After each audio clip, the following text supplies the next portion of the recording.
হতে পারে না এতদিনের পরিশ্রম সূর্যের জন্য মাটি হতে বসেছে না না, ওকে ক্ষমা করা যায় না। ওর একটাই শাস্তি, মৃত্যুদণ্ড। বাবা ঠাকুর, বাবা ঠাকুর, আমি আপনার এতদিন সব কথা শুনেছি শুধুমাত্র আমার সন্তানটাকে বাঁচিয়ে রাখার জন্য। আপনার অনেক অন্যায় অত্যাচার আমি মুখ বুঝে সহ্য করেছি একটাই শর্তে। আপনি আমাকে বলেছিলেন আমার ছেলে সূর্যের গায়ে আপনি কাঁটার আঁচড় লাগবে। কোন শর্তের কথা বলছো তুমি? তুমি নিজেকে বাঁচানোর জন্য করেছো, নিজের ঘৃণ্য অপরাধকে চাপা দেওয়ার জন্য করেছো। মনে পড়ে সেই কৌশকী অমাবস্যার রাত, যে রাতে পুলিশ এই আমার আশ্রমে নিয়ে আমাকে ধরতে এসেছিল। তোমার বন্ধু তোমাকে বড় বিশ্বাস করে সেই খবরটা দিয়েছিল, আর তুমি তোমার বন্ধুর সঙ্গে বিশ্বাসঘাতকতা করে সেই খবরটা তুমি আমাকে দিয়েছিলে। মনে পড়ে? আপনার কাছে সেই ভয়ঙ্কর অতীতটাকে আর টেনে আনবেন না। আমি সহ্য করতে পারছি না। আমার খুব শ্বাসকষ্ট হচ্ছে।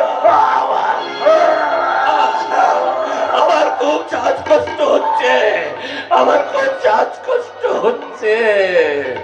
তোমার অবৈধ সম্পর্কের কথা জানতে পেরে স্বর্গীয় তোমার পিতা নারায়ণ প্রতাপ রায়ের এমনই কষ্ট হয়েছিল, এরকমই কষ্ট হয়েছিল। তাই তিনি ঠিক করেছিলেন তার বিষয় সম্পত্তি থেকে তোমাকে বঞ্চিত করে দিয়ে তার সমস্ত সম্পত্তি তোমার স্ত্রীর নামে তুলে দেবে। তুমি মেনে নিতে পারো না। তার সঙ্গে বচসা সৃষ্টি হয়। তারপরে উনি ঠিক করেন যে পিস্তল দিয়ে তোমার অবৈধ সম্পর্ক সেই নারী ছবিটাকে শেষ করে দেবে। তুমি তাও মেনে নিতে পারোনি। ঝগড়া শুরু হয়, ধস্তাধস্তি হয়, আর সেই সুযোগে তুমি তাকে গুলি করে হত্যা করেছিলে। মিথ্যে কথা। চেঁচামেচি করবে না দাদা, যেটা সত্যি আমি সেটাই বলতে এসেছি। শোনো রুদ্রপ্রতাপ, এতদিন তুমি যে পাপ করেছো, যে পাপের জন্য দাদা তোমাকে ব্ল্যাকমেল করে তোমাকে দিনের পর দিন তোমাকে খারাপ কাজ করিয়ে নিয়েছে, সে পাপ তুমি করনি। সেদিনে সেই ধস্তাধস্তির সময় আড়াল থেকে গুলি করে তোমার বাবা নারায়ণ প্রতাপকে খুন করেছিল এই চন্দ্রকান্ত চৌধুরী।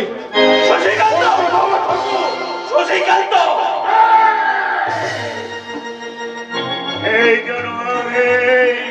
তুই এতদিন চক্রান্ত চালিয়ে গেলি, আর সেই চক্রান্তে আমি আমার কাছের মানুষদের কষ্ট দিয়েছি। বল কেন এই কাজ করলি? তুই এত ছেলে, তুই তো মরবে, তাকে তো আমি শেষ করবো। তার আগে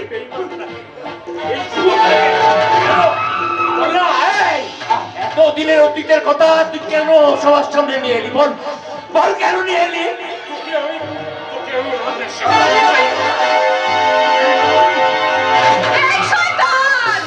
কাকুর গলা থেকে হাতটা সরাও।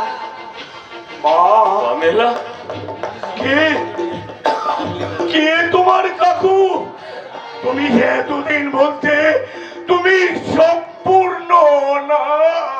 বাধ্য হয়েছিলাম আজকে, এই শয়তানটার জন্য আমি বাধ্য হয়েছিলাম। এই শয়তানটা সমাজের কাছে আমাকে কোনোদিন মেয়ের স্বীকৃতি দেয়নি, তাই বাধ্য হয়েছিলাম। এই শয়তানটা নিজের স্বার্থসিদ্ধির জন্য রাজবাড়ির সমস্ত সম্পত্তিও দখল করতে দিল, শুধু আমাকে দিয়ে। তুমি তাহলে এতদিন?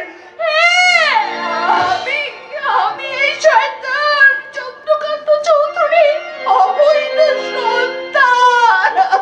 শুধু তাই নয়, ওই পামেলার মাকে বিয়ের প্রতিশ্রুতি দিয়ে রক্ষিতা বানিয়ে রেখেছিল এই শয়তান। আর পামেলার মা আত্মহত্যা করে মারা যায়নি,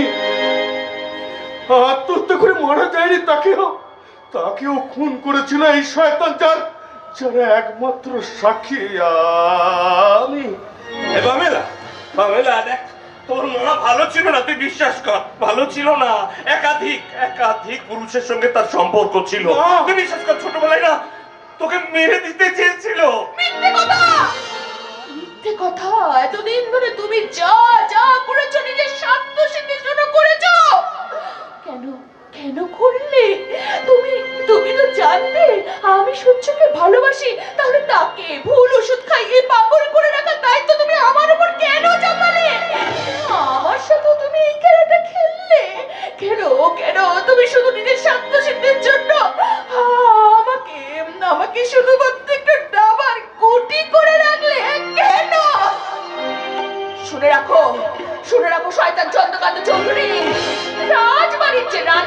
স্বপ্ন আমি দেখেছিলাম এটা সূর্যকে মেরে আমি কোনোদিনই পূর্ণ হতে দেব না। প্রয়োজন হলে তোমার আর সূর্যের মাঝখানে আমি প্রাচীর হয়ে দাঁড়াবো। তোকে আর আমাকে আর সূর্যের মাঝখানে প্রাচীর হয়ে দাঁড়াতে হবে না রে পামেলা। একবার আমাকে প্রায়শ্চিত্ত করার সুযোগ করে দে। একবার ভালো বাবা হওয়ার সুযোগ করে দে পামেলা। আমি তোকে কথা দিচ্ছি, সূর্যের সঙ্গে আমি তোর বিয়ে দিয়ে দেব। ছোটবেলায় জানিস, তোর ছোটবেলায় আমার ভীষণ ভালো লাগতো, মানে তুই যখন আমাকে বাবা বলতিস, কিন্তু আমি লোক লজ্জার ভয়ে আমি তোকে কাছে আসতে দিতাম না। পাবে একটা প্রায়শ্চিত্ত করার সুযোগ করে দে পাবে না। একবার বাবা বলে ডাক না পাবে না। একবার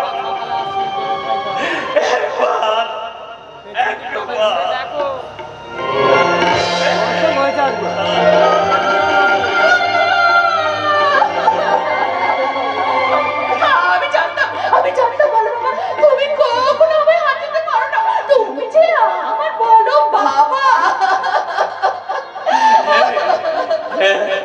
দেখ, ছোটবেলা থেকে তুই যা দিয়েছিস আমি তোকে তাই দিয়েছি। বল কোনোদিন অস্বীকার করেছি? আমি তোকে কথা দিচ্ছি মা, আমি তোকে কথা দিচ্ছি, সূর্যের সঙ্গে আমি তোর বিয়ে দেবো নিশ্চিত। আমি তোর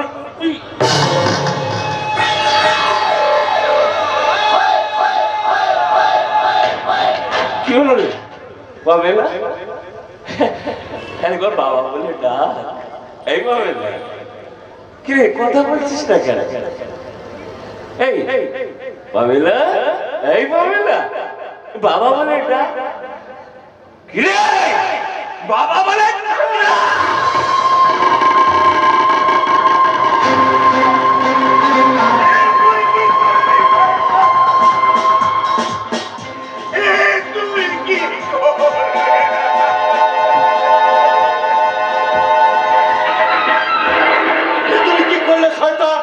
শেষ করে দিলাম। মেয়ে বলে তাকে আমি ক্ষমা করলাম না। যে আমার পথে কাটা হবে তাকে দুনিয়া থেকে সরে যেতে হবে। শুনতে পাচ্ছ? সোনার দিঘির মানুষ, শুনতে পাচ্ছ?